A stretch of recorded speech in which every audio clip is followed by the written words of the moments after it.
Ahoy, sailors and star nuts. This is Captain Garrett with Swords and Starships, and today I want to talk to you a little bit about the Marvel Cinematic Universe, or I suppose the moribund corpse that is the Marvel Cinematic Universe that I used to so love and adore. In Marvel Phase 1, we had Iron Man, the Incredible Hulk, Iron Man 2, Thor, Captain America, the First Avenger, and the Avengers. Six films over the course of 4 years of release. So that's Phase 1, 6 films. What do we have in Phase 4? We have WandaVision, The Falcon and the Winter Soldier, Loki, Black Widow, What If, Shang-Chi and the Legend of the Ten Rings, Eternals, Hawkeye, Spider-Man No Way Home, Moon Knight, Doctor Strange and the Multiverse of Madness, Ms. Marvel, Thor, Love and Thunder, I Am Groot, She-Hulk, Attorney at Law, Werewolf by Night, Black Panther, Wakanda Forever, Guardians of the Galaxy Holiday Special. 1, 2, 3, 4, 5, 6, 7, 8, 9, 10, 11, 12, 13, 14, 15, 16, 17, 18 TV shows and movies in Phase 4. What we're dealing with is a regression, right? The reason the Marvel Cinematic Universe was a smash success is because for once it tried a couple of things that had just never really been done, or at least not done consistently ever before. It interconnected the universe of the superheroes. It honored the spirit of those characters as they were written in the comics. And it captured the visual look of the characters faithfully. That was rare in superhero films before. What was common was auteur directors deciding to put their spin on the characters. Snooty, snobby Hollywood types who hate nerds and despise comic books saying, like perfect example, Batman and Robin. The Joel Schumacher Batman and Robin, where he took Batman and basically decided the character was goofy and silly and should be represented as such. That is the common way of looking at superheroes, constantly injecting one's own extremely one-sided, superficial politics and messaging into superhero films to push an agenda. That is common, and that is why superhero films often sucked. For years and years and years, they sucked. And what do we have in Phase 4? People are scratching their heads. Oh, we don't understand. Why is Phase 4 not going well? Well, it's not going well because Phase 4 has reverted to the old way of doing comic book movies. Characters are not faithful in look and appearance. They're not faithful to the stories that were being told in previous comics. And in a strange sense, many of the new stories seem openly derisive and derogatory and show a great deal of contempt for the original spirit of the comic book characters. And that brings me to this article in Bounding Into Comics. Kevin Feige admits that if Marvel Studios doesn't entertain first, their social messaging will fall on deaf ears. Imagine that. You should entertain your audience. It's almost as if that's what their whole business is based on. Marvel Studios boss Kevin Feige recently admitted that if the company stops putting entertaining the audience first as their goal, then the social messaging that they incorporate into their films will fall on deaf ears. Feige's admission came during an appearance on the Movie Business podcast with host Jason Squire, who asked him what the secret to Marvel Studios' success is. As I just laid out, the secret to the success is quite simple. It's the right approach to the story and fidelity to the comics. But let's ask the genius Feige what he thinks. As part of his answer, Feige detailed how the company goes through postmortems, where they examine what they could have done better after the release of each motion picture or television series.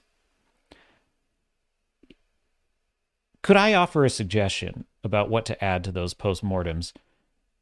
How about you watch some YouTube videos? How about you listen to the fans? Frank Capra has a quote that our co-president, Louis Desposito, quotes often, which is basically to distill down to entertain first.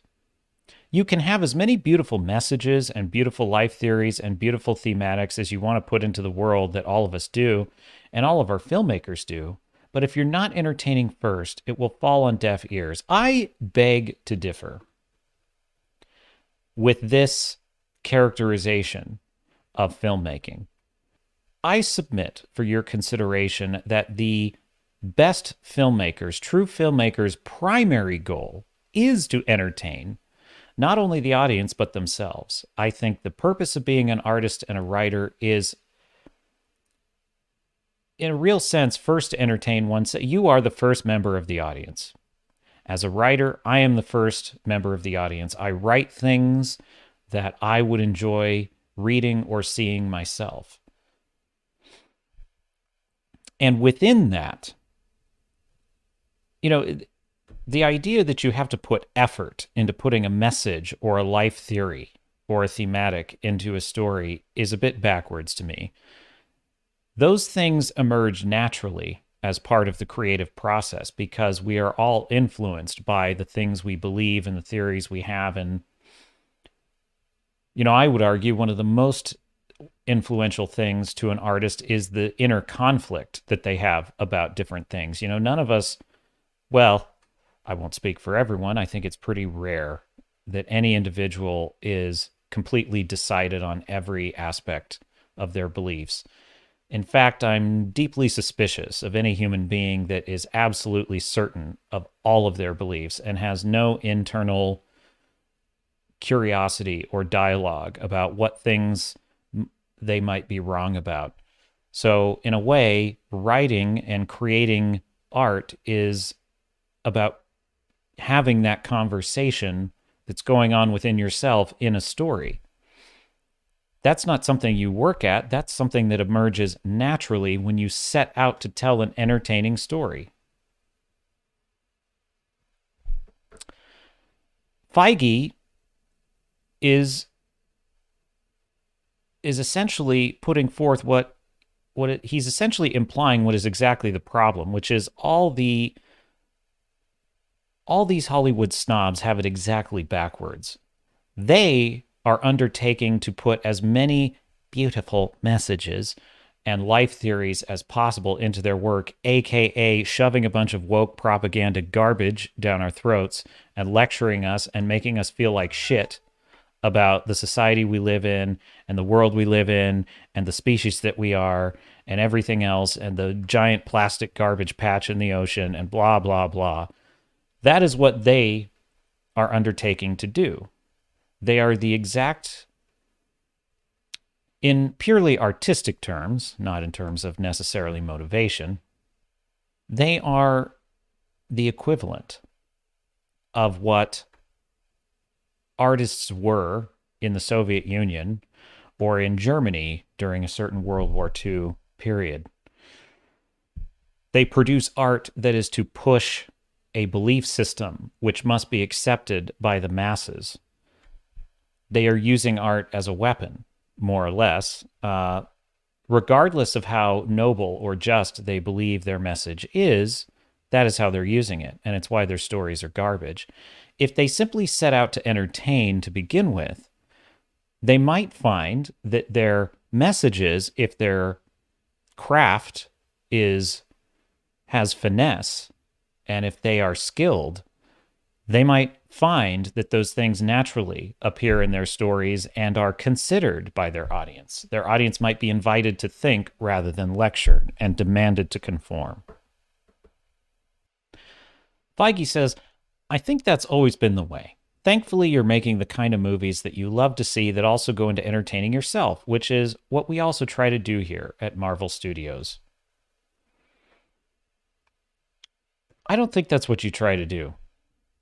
I don't think you give a damn what your actual fan base thinks about anything. If you did, you would go on YouTube and actually listen to what your critics are saying. You would actually have conversations. I mean, imagine if instead of making the rounds in the access media and having dozens of articles written about how toxic and evil and bigoted your fan base is, instead of insulting and attacking them, imagine if you just simply listen to what they have to say. You don't have to agree. You don't even have to condone the way that they say it.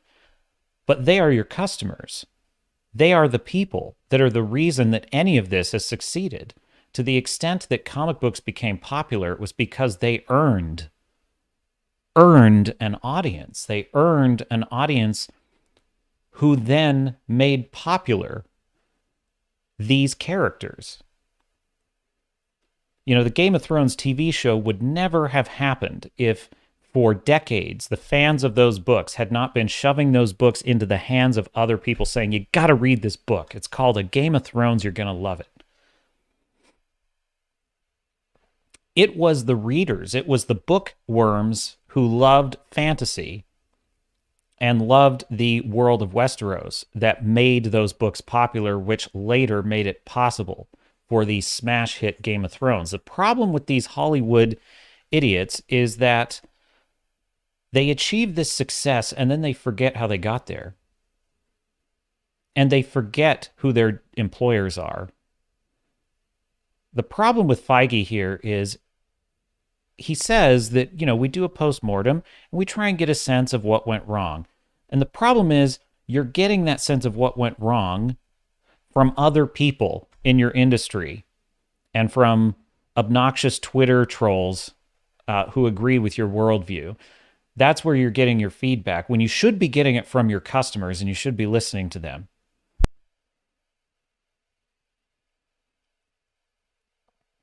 The article goes on to point out that sequel films such as Black Panther: Wakanda Forever and Thor: Love and Thunder did not perform nearly as well as the previous films in their respective franchises. The Disney Plus shows are also routinely beat by Netflix series in the ratings, and the more recent releases perform worse than the initial ones, as seen with She-Hulk: Attorney at Law. You know, I will just say this. These films are a bunch of junk in a blender. So, dear sailors and star nuts, I regret to inform you that the MCU, and I prefer the term coined by Gary of Nerdrotic, the MCU, is doomed to failure.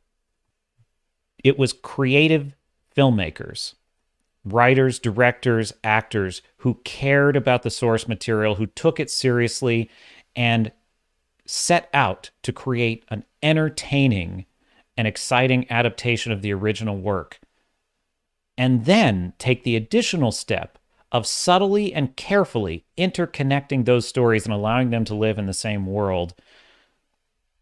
It was that fidelity to their craft and to the source material which made the first iteration of the MCU a smash success. It was rare, it was unusual, it was organic, and it could only have ever lasted as long as it was appreciated and understood for what it was. Unfortunately, they have simply reverted to their natural state. They don't like superheroes. They don't like nerds. They think comic books are dumb. They don't understand you. They think the fans are toxic. They're bigoted. They're misogynist. Basically, all the things they've always thought about nerds. All the reasons why nerds have always been outsiders in society.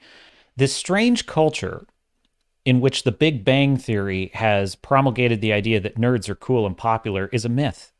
It isn't real. Nerds are still exactly what they've always been. Outsiders, people that are into things that a lot of people aren't into. You know, geeky tabletop games, intense, detailed lore of sprawling fantasy worlds that most people will never fully understand. That's what nerds are, and the mainstream will always hate them for that. And the original Marvel Cinematic Universe was a rare departure from that standard attitude. And Kevin Feige, I am sad to say, and his entire creative team and all the creator, and most, if not all, of the creators on these various failed projects are all of that mind. And even in the token gesture he's making in these interviews about analyzing the reasons why the Marvel Cinematic Universe has failed, he fails to do the one thing that might actually help him right the ship. Listen to the actual fans, go and find them where they actually are, which is not at Variety, where he was receiving this interview. Let me know what you think in the comments. Do you think the MCU is salvageable? Do you think superheroes were a flash in the pan, or do you think they can make a comeback? Let me know. And if you like this video, please do like, share, and subscribe. And until next time, sailors and star knots, this is Captain Garrett saying, I'll see you out there. Make sure to check out my novel series, Blood and Oak. It's available now on Amazon. It follows the sword and sails adventures of midshipman John Sullivan.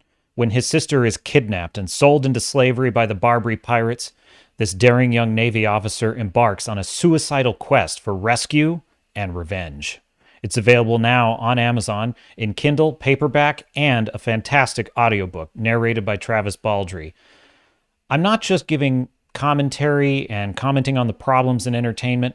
I'm doing my best to be part of the solution, and I would be truly honored to earn your readership and your support.